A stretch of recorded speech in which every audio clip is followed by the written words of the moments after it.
Dah lah kot.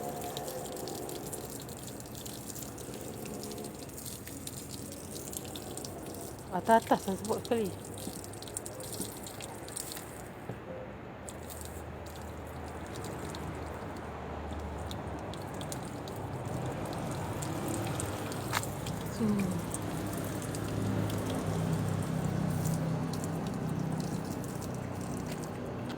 Penat ya.